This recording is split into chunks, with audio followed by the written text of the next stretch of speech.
ये कहानी लुधियाना शहर के एक राजू की है। वो अपने बिजनेस के काम से भारत की राजधानी नई दिल्ली में जाकर रहने लगा।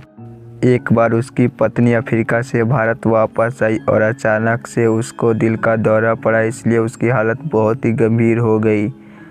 डॉक्टर ने भी उसको बचाने का बहुत प्रयास किया, लेकिन वो नाकामयाब रहे और उस राजू की पत्नी का देहांत हो गया। मरने से पहले उसने अपनी अंतिम क्रिया विधि के बारे में बात किया था। उसी तरह से उसी विधि पूर्वक उसका अंतिम संस्कार कर दिया गया।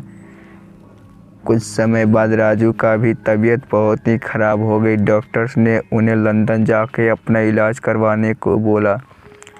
लंदन में डॉक्टर ने उनका चेकअप करके बोला कि तुम्हारा रोग बहुत ही बड़ा नहीं है, थोड़े समय के बाद तुम ठीक हो जाओगे। इतना सुनकर राजू को चैन की सांस लेते हुए अपने घर वापस आ गया। उसी रात को जैसे ही अपने रूम का दरवाज़ा खुला तो उसको लगा कि कोई पहले से ही उसके रूम में कोई है। आगे जाकर जब उसने देखा कि सामने बेड पे उसकी मृत्यु हो गई पत्नी बैठी है।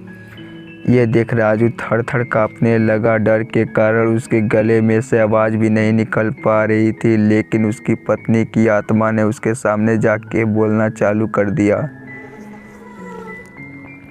राजू की पत्नी ने बोला, आपने जिस तरीके से मेरा अग्नि संस्कार किया उससे मैं बहुत ही संतुष्ट हूँ। मैंने दक्षिणा में दी हुई वो अंगूठी भी देखी है। मैं हमेशा तुम्हारे साथ ही रहूँगी।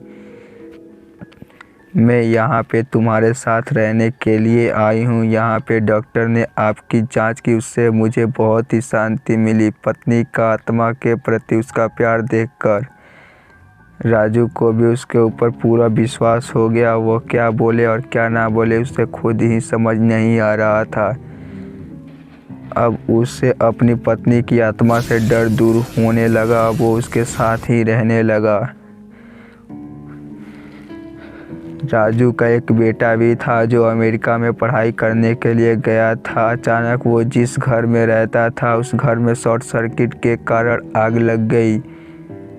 उस समय रात के 12 बजे थे। उसका बेटा बहुत ही गहरी नींद में सो रहा था, उसे कुछ पता भी नहीं था। अचानक उसकी आंखें खुली। उसने जानने के लिए देखा कि घर में आग लग गई है। उसे कोई नज़र नहीं आ रहा था।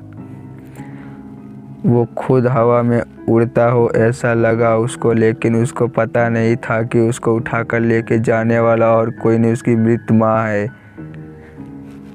उसकी माता की आत्मा ने आके ही सही सलामत घर से बाहर निकाला था। ये पूरी घटना का सार उसको उसके पापा ने बताया। इस तरीके से एक आत्मा ने अपने पुत्र की जान बचाया। 5 साल बाद जब पत्नी की आत्मा ने उनसे विदाई लेने के लिए आज्ञा मांगी, तब वो आदमी की आंखों में आंसू आ गए और अपनी पत्नी को गले लगा लिया। जिस समय उसने अपनी पत्नी को गले लगाया तब शरीर ऐसा ही था उसके जीवन काल के दौरान। उसके बाद भी अदृश्य हो गया।